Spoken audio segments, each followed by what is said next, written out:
여러분, 딱 한 가지만 물어볼게요. 당신이 죽어가고 있을 때 폭풍우가 몰아치는 절벽 아래 밧줄에 묶인 채 피가 흐르고 목소리조차 제대로 나오지 않을 때 당신 곁에 남아줄 사람이 과연 몇 명이나 될까요? 수십 년간 수천 명의 직원을 거느리고 대한민국 재계 서열 5손가락 안에 들던 사람에게 그 답은 충격적이었습니다. 단 한 명도 없었습니다. 아니, 정확히는 단 한 명이 있었는데 그 아이는 그 노인이 누군지조차 몰랐습니다. 그저 사람이 죽어가고 있으니까 도와야 한다고 생각했을 뿐이었습니다. 새벽 4시 폭풍이 몰아치는 바닷가 절벽. 손전등 하나를 들고 절벽 아래로 내려간 아이의 나이는 12살이었습니다. 오늘 제가 들려드릴 이야기는 실화를 바탕으로 재구성된 이야기입니다. 어쩌면 여러분의 눈시울을 뜨겁게 만들지도 모릅니다. 하지만 끝까지 들어주세요.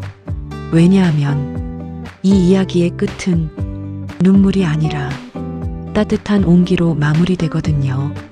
자, 그럼 시작합니다. 경기도 외곽의 작은 도시, 인구 7만 명짜리 그 도시의 이름은 기억하지 않아도 됩니다. 중요한 건 그 도시 골목 어귀에 새벽마다 작은 손수레를 끄는 아이가 있었다는 것입니다.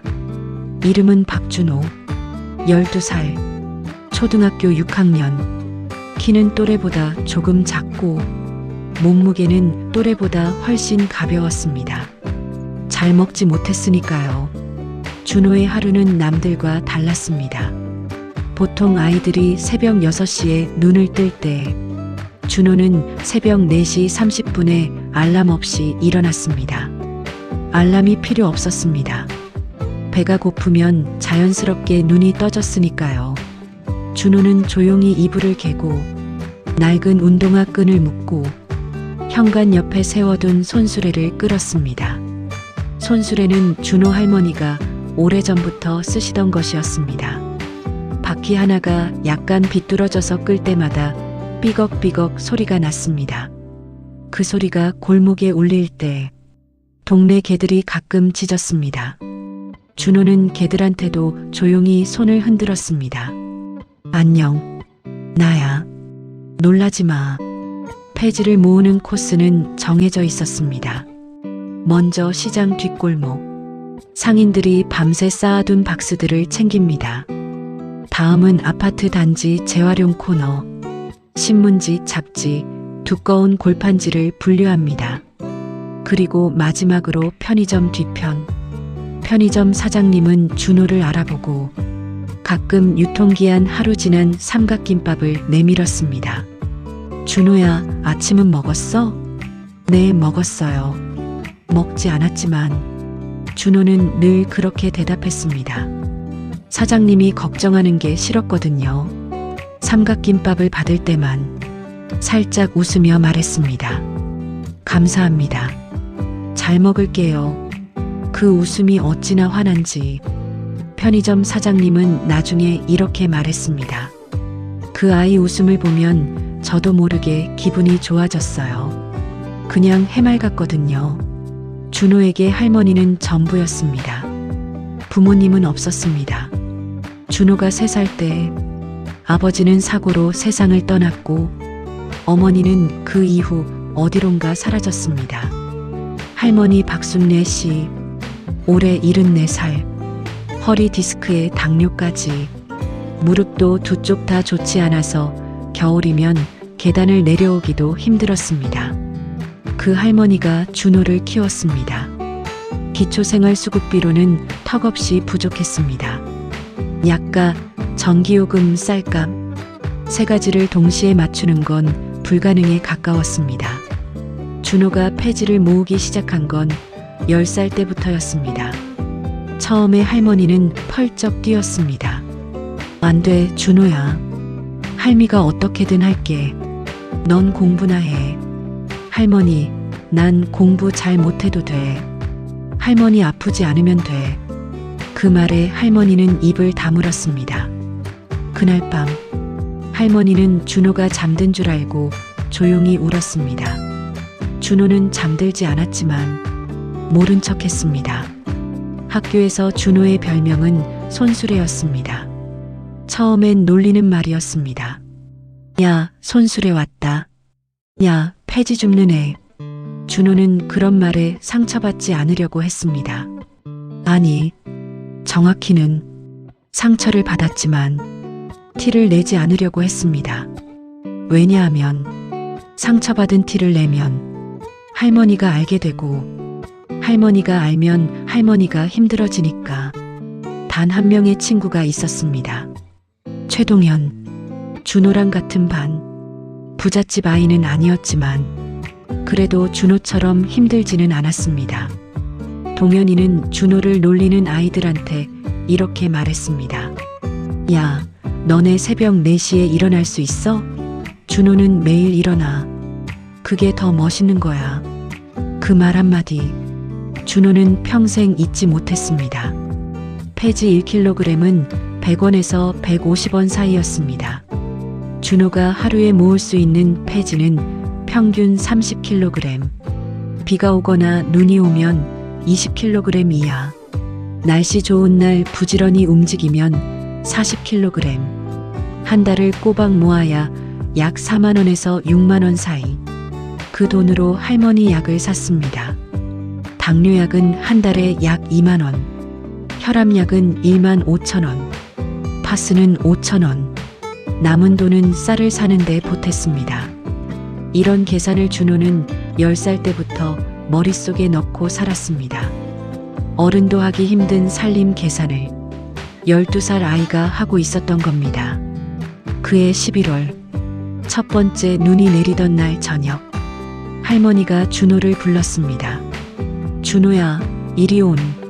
낡은 담요 위에 앉아있던 할머니. 눈이 약간 충혈되어 있었습니다. 병원 갔다 왔어. 응? 어디 더 아파? 아니야. 그냥 검사. 준호는 알았습니다. 그냥 검사는 거짓말이라는 걸. 하지만 그날은 묻지 않았습니다. 할머니 손을 꼭 잡고 두 사람은 한동안 말없이 앉아 있었습니다. 창문 너머로 눈이 내렸습니다. 펄펄, 조용하게, 마치 세상이 잠시 숨을 멈춘 것처럼. 그날 밤 준호는 이불 속에서 조용히 다짐했습니다.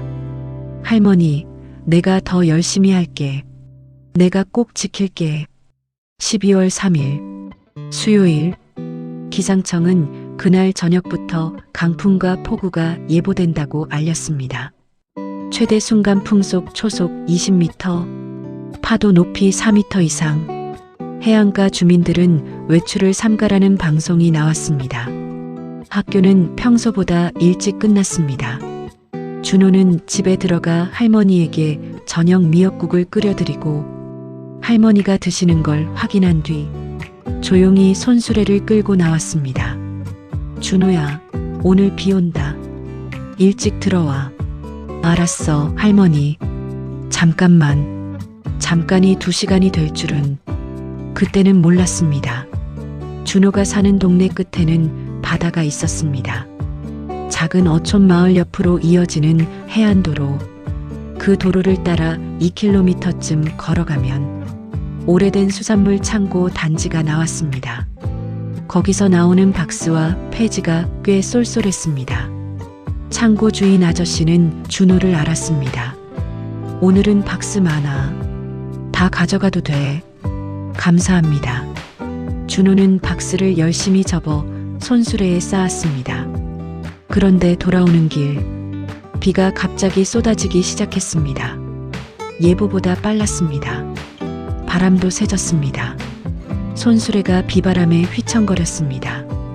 우비를 입었지만 소용없었습니다. 빗물이 목덜미로 타고 내려왔습니다. 준호는 손수레를 꼭 붙잡고 걷기 시작했습니다. 박스를 잃어버리면 안 됩니다. 할머니 약값입니다. 해안도로 중간쯤 가로등이 하나씩 깜빡이다가 꺼졌습니다. 정전이었습니다. 바다 방향에서 파도 소리가 귀청을 때렸습니다. 우웅, 쾅, 우웅, 쾅. 준호는 손전등을 꺼냈습니다. 낡은 건전지 손전등. 깜빡거리긴 했지만 그나마 앞이 보였습니다. 그때였습니다. 바람 소리 사이로 무언가가 들렸습니다. 처음엔 그냥 파도 소리인 줄 알았습니다. 그런데 아니었습니다. 사살려 준호는 발걸음을 멈췄습니다. 손전등을 끄고 귀를 기울였습니다. 바람이 잠깐 잦아드는 순간 분명히 들렸습니다. 사람 목소리였습니다. 살려줘, 거기 누구 없어. 목소리는 절벽 쪽에서 들려왔습니다. 해안도로 옆으로 낮은 철책이 있고 그 너머로 바위 절벽이 내려갑니다. 높이는 약 8m. 파도가 치면 물이 바위를 덮을 수 있는 곳. 어른들도 낮에 잘 가지 않는 곳. 준호는 철책 앞에 섰습니다. 손전등을 절벽 아래로 비췄습니다. 빛이 닿는 범위 안 아무것도 보이지 않았습니다. 하지만 소리는 분명히 아래에서 났습니다. 준호는 잠시 망설였습니다. 무서웠습니다. 당연히 무서웠습니다. 12살입니다. 폭풍이 몰아치는 밤입니다. 절벽입니다. 하지만 또 들렸습니다. 제발 누가 도와줘. 준호는 손수레를 철책에 묶었습니다. 그리고 철책 사이로 몸을 밀었습니다. 절벽 위에서 아래로 이어지는 좁은 바위길. 낮에도 위험한 그 길을 폭풍 우치는 밤에 12살 아이가 내려가기 시작했습니다. 손전등 하나를 꼭 쥔 채로 절벽 아래로 내려가는 건 생각보다 훨씬 힘들었습니다. 바위가 빗물에 젖어 미끄러웠습니다. 한 발 내디딜 때마다 발이 스르륵 미끄러졌습니다.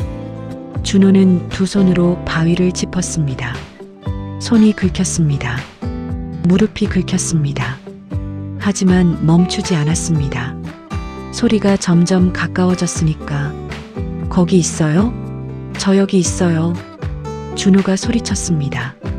바람 때문에 목소리가 흩어졌지만 아래에서 반응이 왔습니다.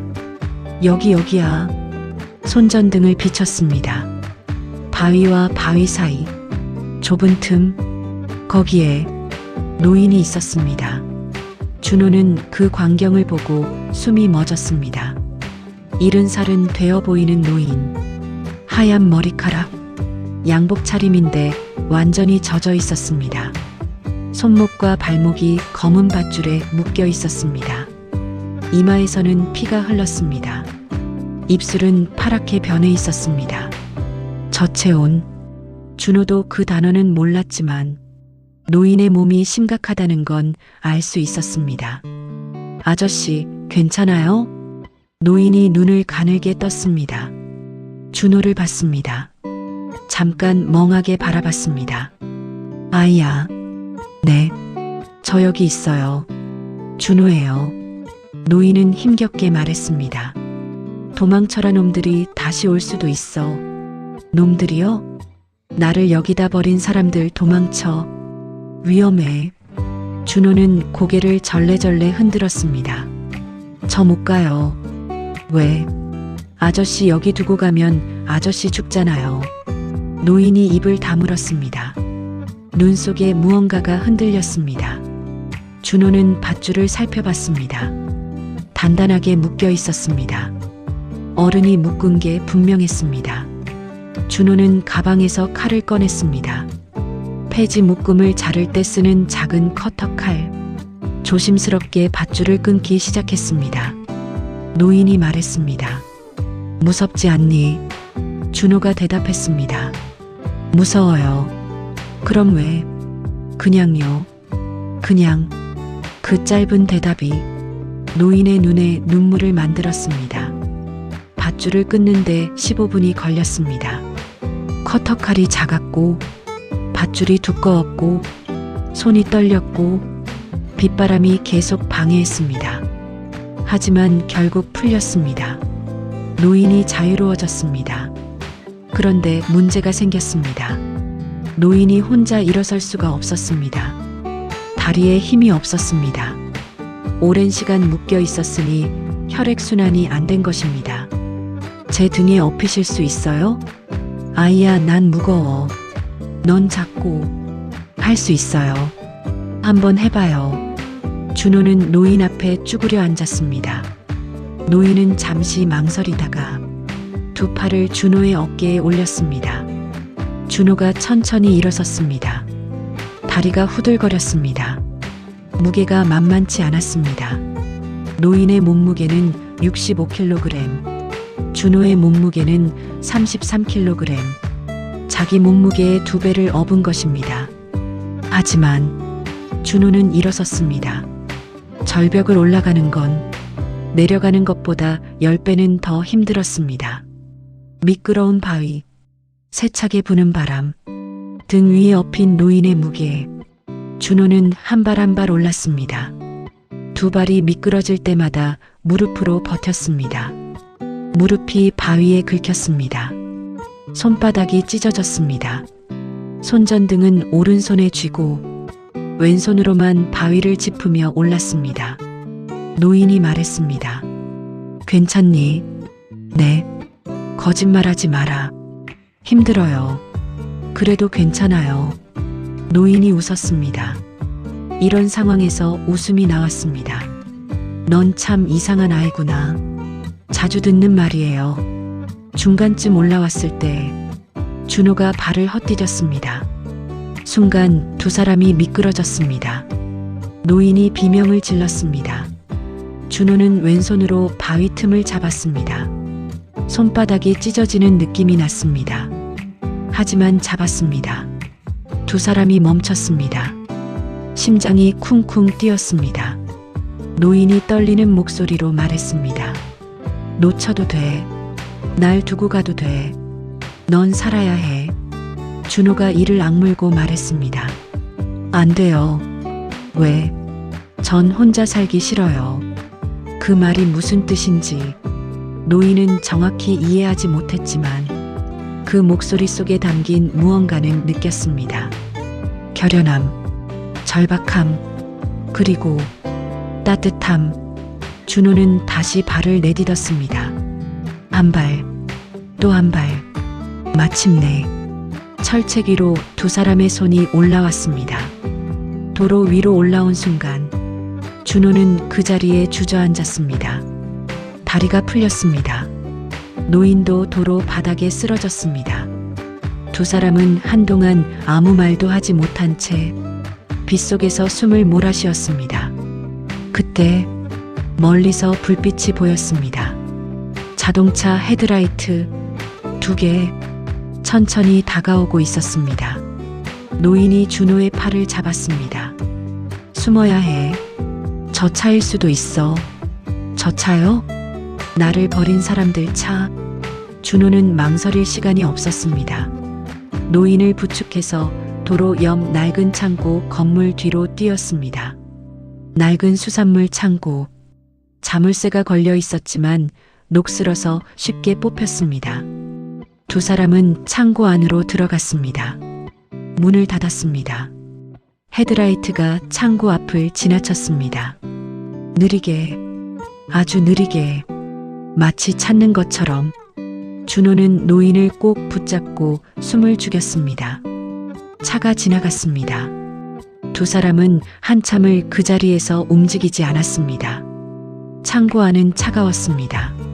하지만 비바람보다는 나았습니다. 준호는 가방에서 작은 핫팩을 꺼냈습니다. 겨울 폐지 수거를 다닐 때 항상 가지고 다니는 것. 노인의 손에 쥐어줬습니다. 이거 쓰세요. 따뜻해요. 노인이 핫팩을 받아들었습니다. 손이 너무 차가웠습니다. 고맙다. 괜찮아요. 준호는 가방에서 편의점 삼각김밥 하나를 꺼냈습니다. 아까 저녁으로 먹으려고 챙겨뒀던 것 드실 수 있으세요? 노인이 삼각김밥을 보고 잠시 멈췄습니다. 이 노인이 마지막으로 삼각김밥을 먹어본 게 언제였을까요?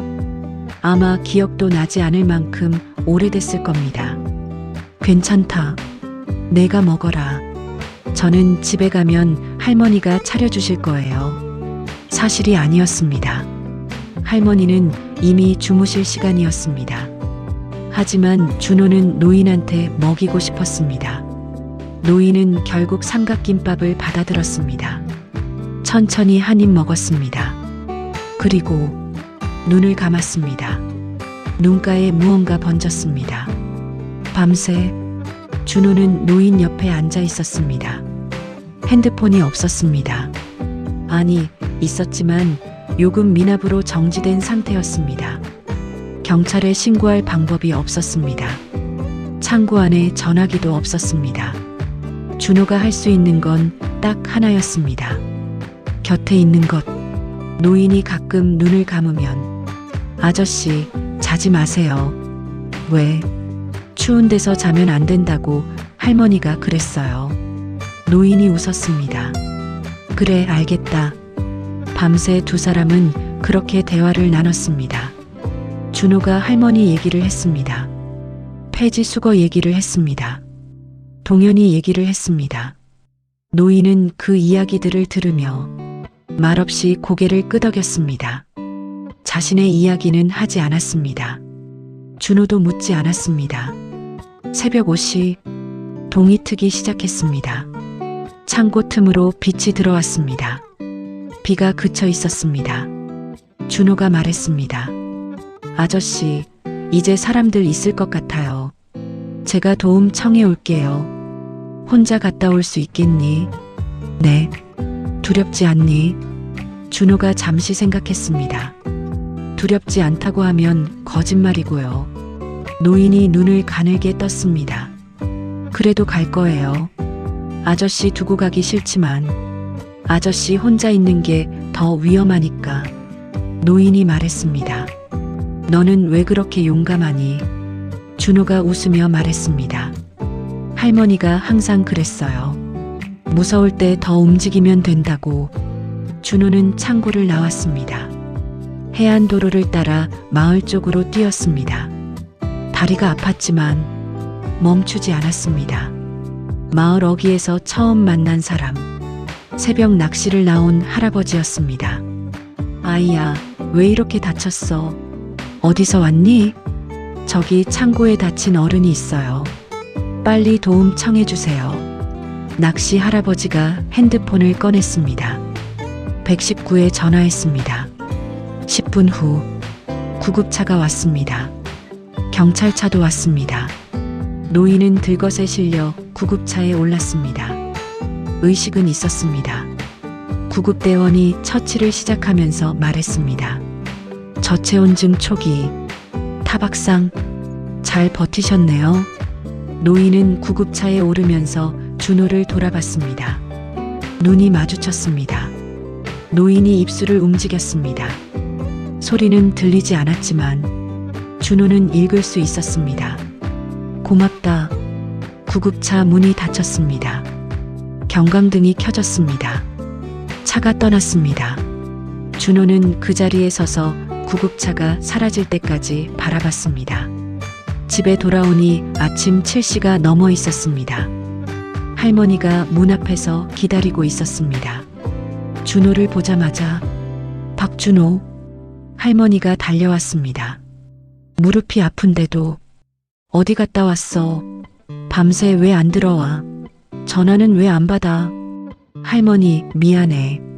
비가 와서 늦었어. 몸은 왜 이래? 손이 왜 이렇게 긁혔어? 무릎은? 준호는 웃으면서 말했습니다. 할머니, 나 괜찮아. 씻고 학교 가야 해. 할머니가 울었습니다. 꽉 안았습니다. 준호는 할머니 등을 두드렸습니다. 할머니, 왜 울어? 나 여기 있잖아.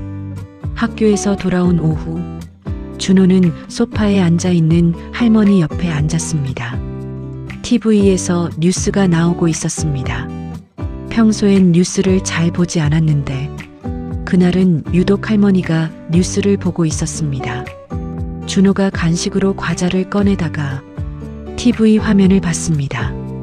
그리고 굳었습니다. 화면에는 한 건물 앞에서 기자들이 북적이는 장면이 나왔습니다. 성운그룹 회장 강태민 씨의 행방이 어제 저녁부터 묘연한 가운데 경찰은 현재 실종 경위를 조사 중입니다. 성운그룹 측은 오늘 오전 회장의 생사를 확인할 수 없다고 밝혔으며 그 옆에 작은 화면으로 뜬 사진, 노인의 얼굴, 준호는 과자를 떨어뜨렸습니다.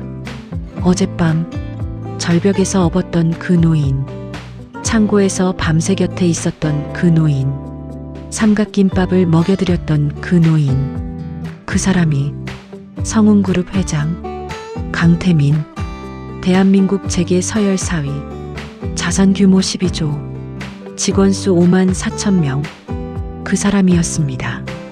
할머니가 물었습니다. 준호야, 왜 그래? 얼굴이 하얘졌어. 준호는 입이 열리지 않았습니다. 몇 초가 지나서야 겨우 말했습니다. 할머니, 그분 나 알아. 응? 무슨 소리야? 어젯밤에 내가 절벽에서 구한 분이야. TV 뉴스는 계속됐습니다. 오후 2시 뉴스 특보. 성운그룹 강태민 회장이 경기도 해안가 인근에서 생존 상태로 발견되었습니다. 발견 당시 저체온증과 타박상 증세가 있었으며 현재 병원에서 치료 중입니다. 경찰은 실종 경위와 함께 밧줄로 묶인 채 발견된 경위를 조사 중입니다. 앵커의 목소리가 계속됐습니다. 관계자에 따르면 회장을 발견하고 119에 신고한 것은 신원이 확인되지 않은 미성년자로 알려졌으며 할머니가 준호를 봤습니다. 준호가 할머니를 봤습니다. 두 사람은 한동안 말을 못했습니다. 그날 밤 경찰이 찾아왔습니다. 박준호 군 맞죠? 어젯밤 신고자가 맞죠? 네. 조사 좀 해도 될까요? 준호는 담담하게 어젯밤 일을 설명했습니다. 폐지 수거하러 갔다가 소리를 들었고 절벽을 내려가서 노인을 업고 올라왔고 창고에서 밤을 샜다고 경찰관이 기록을 하다가 멈췄습니다. 직접 절벽을 내려갔다고요? 혼자서요? 네. 무서웠을 텐데. 무서웠어요. 그래도 내려갔어요? 사람이 죽어가고 있었는데 어떻게 안 내려가요? 경찰관이 펜을 내려놓았습니다. 한참 준호를 바라봤습니다. 그리고 천천히 고개를 끄덕였습니다. 병원 특실. 강태민 회장이 침대에 누워 있었습니다. 수액이 달려 있었습니다. 이마에는 하얀 붕대가 감겼습니다. 창밖으로 겨울 햇살이 들어왔습니다. 문이 열렸습니다. 강태민의 장남 강준혁이 들어왔습니다. 45살. 그룹 부회장. 아버지를 보자마자 아버지, 다행이에요. 많이 놀랐어요. 말은 그렇게 했지만 눈이 웃지 않았습니다. 어디 다쳤어요? 많이 아프세요? 강태민이 아들을 봤습니다. 오래, 아주 오래. 준혁아, 네 아버지. 내가 했니? 무슨 말씀이세요? 절벽. 준혁이 잠시 굳었습니다. 아버지, 지금 충격을 받으셔서 헛소리를 하시는 거예요. 쉬세요. 난 멀쩡하다. 눈도 멀쩡하고 귀도 멀쩡해. 그날 밤 차에서 내린 사람 얼굴 봤다. 아버지, 봤어. 내 얼굴. 준혁이 입을 다물었습니다. 잠시 침묵이 흘렀습니다. 그리고 준혁이 말했습니다. 아버지가 계속 이사회에서 버티시면 그룹이 어려워요. 그냥 경영에서 물러나시면 됐잖아요. 왜 그렇게 고집을 부리셨어요? 차가운 목소리였습니다. 강태민이 천장을 바라봤습니다. 내가 50년간 일군 회사야. 이제 시대가 달라졌어요. 그렇게 하려면 그냥 회의실에서 이야기했어야지. 왜 그런 짓을? 준혁이 일어섰습니다. 다행히 아버지 살아계시잖아요. 저도 다 잊고 싶어요. 잊는다고. 경찰 조사도 그냥 잘 모르겠다고 하시면 될 것 같아요. 가족 망신이 아버지한테도 좋을 게 없잖아요. 강태민이 눈을 감았습니다. 아들이 나갔습니다. 문이 닫혔습니다. 강태민은 오래 천장을 바라봤습니다. 50년이 지나갔습니다. 빠르게 아무것도 없던 청년이 피땀으로 회사를 세웠습니다. 새벽에 일어나 밤에 잠들었습니다. 가족한테 미안한 마음으로 살았습니다. 돈을 벌면 가족이 행복할 줄 알았습니다. 그런데 결국 이렇게 됐습니다. 가족에게 버려진 채 절벽에 묶였습니다. 그리고 자신을 살린 건 가족도 아니고 비서도 아니고 경호원도 아니고 폐지를 줍던 12살 소년이었습니다. 그 소년은 자신이 누군지 몰랐습니다. 재벌인지 아닌지 몰랐습니다. 그냥 사람이 죽어가니까 도와야 한다고 생각했을 뿐이었습니다. 강태민의 눈에서 눈물이 흘렀습니다. 한 방울, 두 방울, 천장을 향해 소리 없이. 이틀 뒤 뉴스에 또 다른 소식이 떴습니다. 성운그룹 강태민 회장 실종 사건 관련 내부 경영권 분쟁이 원인이라는 주장이 제기되고 있습니다. 한편 장남 강준혁 부회장은 이에 대해 사실무근이라고 밝혔으며 그 시각 강준혁의 집 형제들이 모였습니다. 아버지가 뭔가 알고 있어. 경찰한테 말하면 끝이야. 병원 사람들 단속해야 해. 변호사 써야 해. 그들의 대화는 아버지의 회복을 걱정하는 내용이 아니었습니다. 이미 유산을 어떻게 나눌 것인지, 주식을 어떻게 분배할 것인지 그 이야기를 하고 있었습니다. 아버지가 살아있는데 반면 준호는 학교가 끝난 뒤 평소처럼 폐지를 모으고 있었습니다. 한 기자가 준호를 찾아왔습니다. 박준호 군 맞죠? 강태민 회장을 구한 학생? 준호는 잠시 멈췄습니다. 네. 인터뷰 좀 할 수 있을까요? 아니요. 왜요? 저 폐지 모아야 해요. 할머니 약값이요. 기자가 잠시 말을 잃었습니다. 준호는 다시 손수레를 끌었습니다. 삐걱삐걱. 그 소리가 기자의 귀에 오래 남았습니다. 퇴원 후 열흘이 지난 날 강태민 회장이 기자회견을 열었습니다. 장소는 서울 중심부 대형 호텔 회의장. 수백 명의 기자, 카메라, 마이크, 조명, 강준혁을 비롯한 자녀들도 한쪽 자리에 앉아 있었습니다. 그들은 이미 변호사와 상의를 마쳤습니다. 아버지가 오늘 무슨 말을 할지 알 수 없었지만 절대로 우리 이름은 나오면 안 된다는 공통 목표가 있었습니다. 강태민이 연단에 섰습니다. 하얀 셔츠, 짙은 감색 정장, 이마의 상처는 아직 완전히 낫지 않았습니다. 저는 오늘 한 가지만 말씀드리기 위해 이 자리에 섰습니다. 기자들이 조용해졌습니다. 저는 12월 3일 밤 어떤 사람들에 의해 해안 절벽에 버려졌습니다. 웅성거림이 이렇습니다. 그 사람들이 누구인지에 대해서는 경찰 조사에 모두 협조했습니다. 그 이야기는 오늘 여기서 하지 않겠습니다. 강준혁의 얼굴이 굳었습니다. 오늘 제가 하고 싶은 이야기는 다른 겁니다. 강태민이 잠시 멈췄습니다. 잠깐만요. 그리고 강태민이 손을 들었습니다. 회의장 뒤편 문이 열렸습니다. 한 사람이 들어왔습니다. 작은 키, 낡은 겨울 점퍼, 손에는 뭔가 잔뜩 긁힌 흔적. 12살, 박준호. 준호는 이 많은 사람들 앞에서 긴장해서 걸음이 뻣뻣했습니다. 기자들이 술렁였습니다. 카메라 플래시가 터졌습니다. 강태민이 준호에게 걸어갔습니다. 그리고 준호의 손을 두 손으로 잡았습니다. 강태민의 눈이 빨개졌습니다. 마이크 앞에서 그가 말했습니다. 제 목숨을 살린 건 이 아이였습니다. 회의장이 조용해졌습니다. 완전한 침묵. 강태민이 계속 말했습니다. 폭풍우가 몰아치는 밤에 손전등 하나 들고 절벽을 내려간 아이입니다. 자기 몸무게의 2배인 저를 등에 업고 절벽을 올라온 아이입니다. 밤새 추운 창고에서 저를 지킨 아이입니다. 목소리가 약간 갈라졌습니다. 저는 50년 동안 기업을 운영했습니다. 많은 사람들을 만났습니다. 그런데 강태민이 눈물을 닦지 않은 채 말했습니다. 이 아이처럼 용감한 사람을 본 적이 없습니다. 이 아이처럼 따뜻한 사람을 만난 적이 없습니다. 기자 중 몇 명이 펜을 내려놓았습니다. 받아쓰던 손이 멈췄습니다.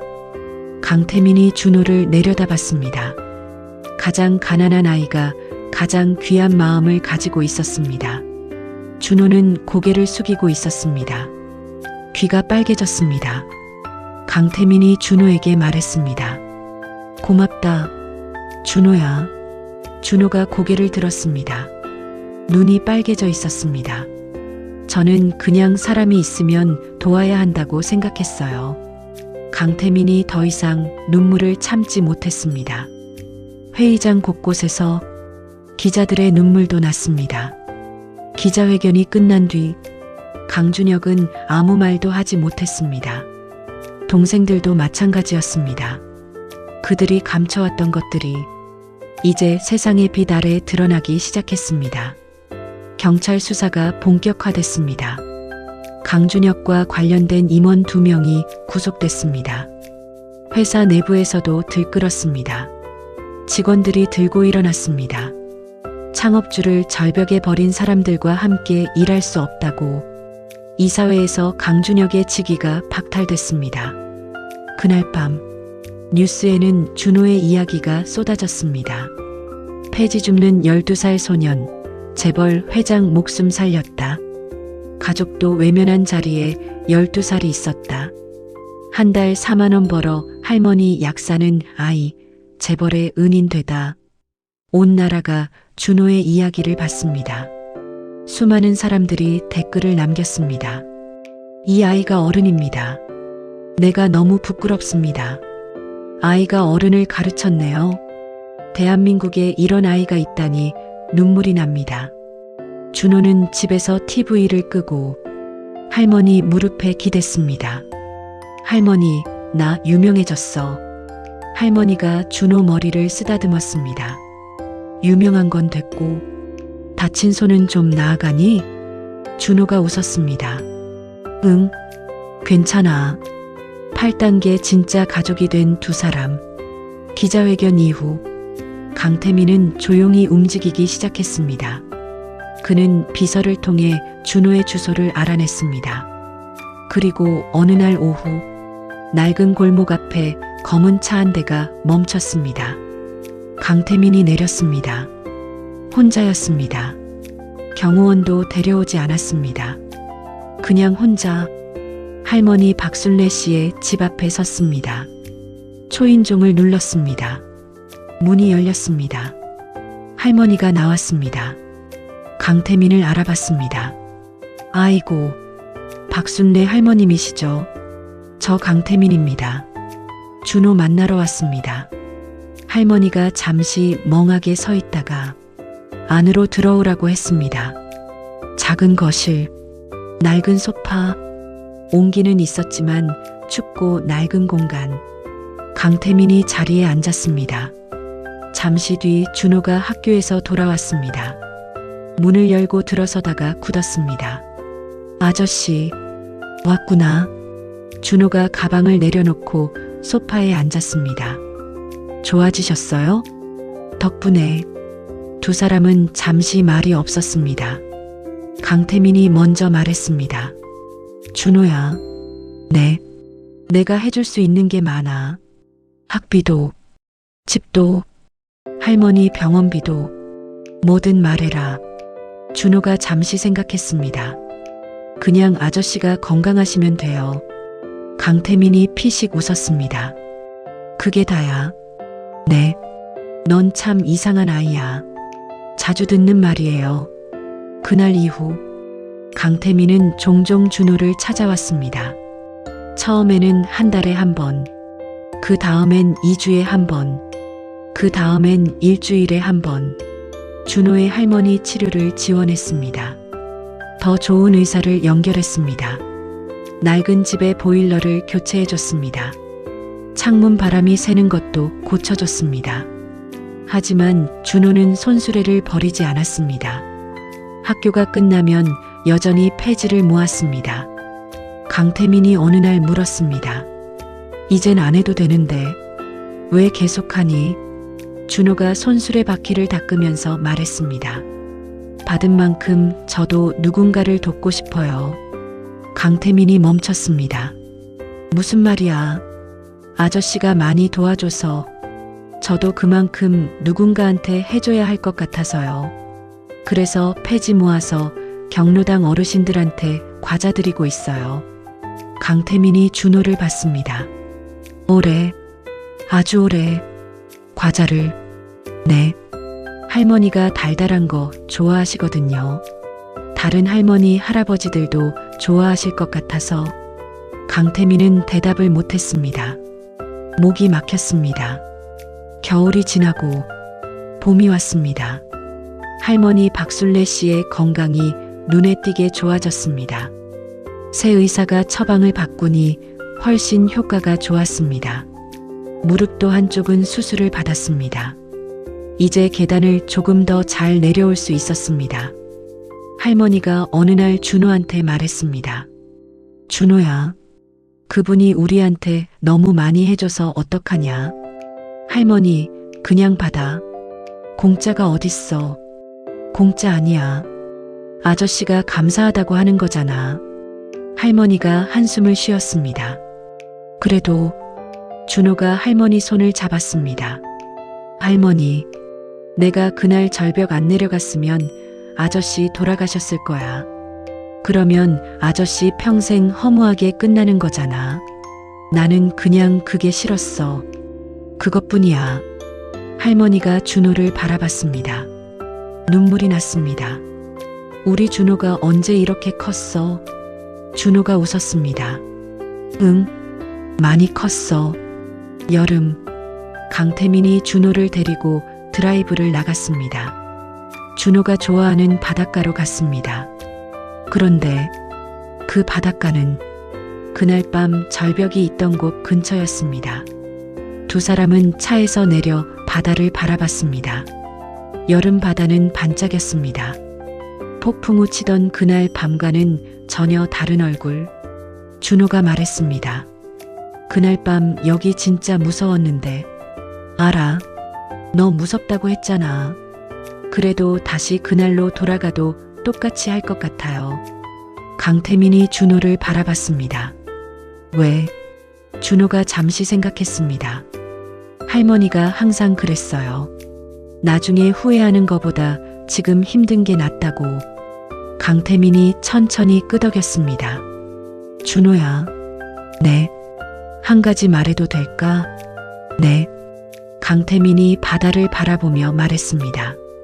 넌 내 목숨을 구한 게 아니다. 준호가 강태민을 쳐다봤습니다. 내 인생을 구해준 거야.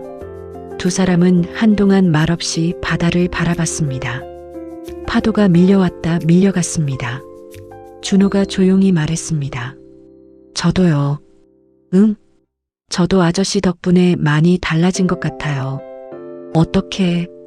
전에는 그냥 할머니 약간만 생각했는데 이제는 나중에 커서 뭘 할지도 생각해요. 뭘 하고 싶어? 준호가 바다를 바라봤습니다. 올해 저같이 힘든 애들 돕고 싶어요.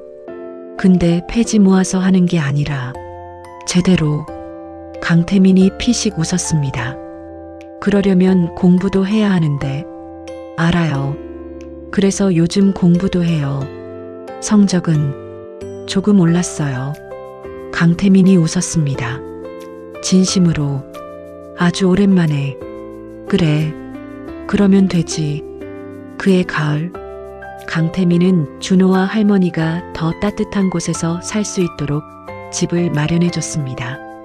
낡은 단칸방에서 햇볕이 잘 드는 작은 아파트로 이사하는 날, 준호는 손수레를 가지고 갔습니다.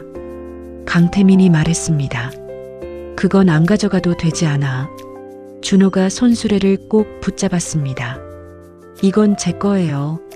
낡았잖아. 그래도요. 할머니가 웃으며 말했습니다. 그냥 둬. 저 손수레 없었으면 아저씨도 못 만났을 거잖아요. 강태민이 손수레를 바라봤습니다. 낡고 바퀴 하나가 비뚤어져서 삐걱삐걱 소리나는 그 손수레가 어떤 이유에서인지 세상에서 가장 귀한 물건처럼 보였습니다. 강태민은 이후 경영에서 물러났습니다. 스스로의 선택으로 강준혁은 재판을 받게 됐습니다. 자신이 저지른 일의 대가를 강태민은 이후 사회공헌재단을 만들었습니다. 이름은 준호재단이 아니었습니다. 손수레 재단이었습니다. 준호에게 물었습니다. 재단 이름 뭐로 하면 좋겠니? 준호가 잠시 생각하다가 손수레요. 왜? 손수레는 혼자서 못 끌잖아요. 누군가 밀어줘야 하잖아요. 서로 밀어주는 거, 그게 맞는 것 같아요. 강태민이 그 말을 메모했습니다. 그리고 재단 소객을 첫 줄에 넣었습니다. 우리는 서로의 손수레를 밀어주는 사람들입니다. 준호는 중학교에 입학했습니다. 성적은 반에서 중간쯤, 수학은 아직 어렵고 국어는 조금 잘했습니다. 친구가 생겼습니다. 여럿. 동현이는 여전히 가장 친한 친구. 가끔 강태민 어르신이 학교 앞에 차를 대고 기다렸습니다. 맛있는 거 먹으러 가자. 또요? 싫어. 좋아요. 두 사람은 밥을 먹으러 갔습니다. 준호가 좋아하는 건 순댓국밥이었습니다. 강태민도 순댓국밥을 먹었습니다. 맛있네. 맛있죠? 비싼 것보다 이게 더 맛있는 것 같아. 준호가 웃었습니다. 할머니도 그렇게 말해요. 할머니 박술래 씨는 이제 계단을 잘 내려왔습니다. 날씨 좋은 날엔 아파트 앞 벤치에 앉아 햇볕을 쬐었습니다. 가끔 강태민 어르신이 찾아오면 같이 차를 마셨습니다. 아이고 어르신, 또 오셨어요. 제가 귀찮으세요? 무슨 소리예요? 오세요, 오세요. 두 노인이 햇볕 아래 앉아 이야기를 나눴습니다. 어떤 날은 오래, 어떤 날은 짧게. 그 모습을 준호가 2층 창문에서 내려다봤습니다. 마음이 이상했습니다. 따뜻한 것 같고 울 것 같기도 하고 왜인지 모르게 웃음이 났습니다. 손수레는 아파트 현관 한쪽에 세워져 있었습니다. 이제 폐지 수거를 위한 도구가 아니었습니다. 그냥 거기 있었습니다. 삐걱삐걱. 바람이 불면 바퀴가 약간 돌았습니다. 준호는 가끔 그 손수레를 봤습니다. 그러면 그날 밤이 생각났습니다. 폭풍 우, 절벽, 손전등, 그리고 고맙다 라고 입모양으로 말하던 노인의 얼굴. 준호는 그 손수레를 절대 버리지 않을 것이었습니다. 그게 자신이 어떤 사람인지를 기억하게 해주는 유일한 물건이니까. 클로징 멘트. 여러분, 이 이야기는 끝났지만 사실 이런 이야기는 지금도 어딘가에서 일어나고 있습니다. 누군가는 새벽 4시에 눈을 뜨고 손수레를 끌고 거리로 나섭니다. 누군가는 폭풍우 속에서도 그냥 지나치지 못합니다. 누군가는 받은 것보다 더 많이 돌려주려고 합니다.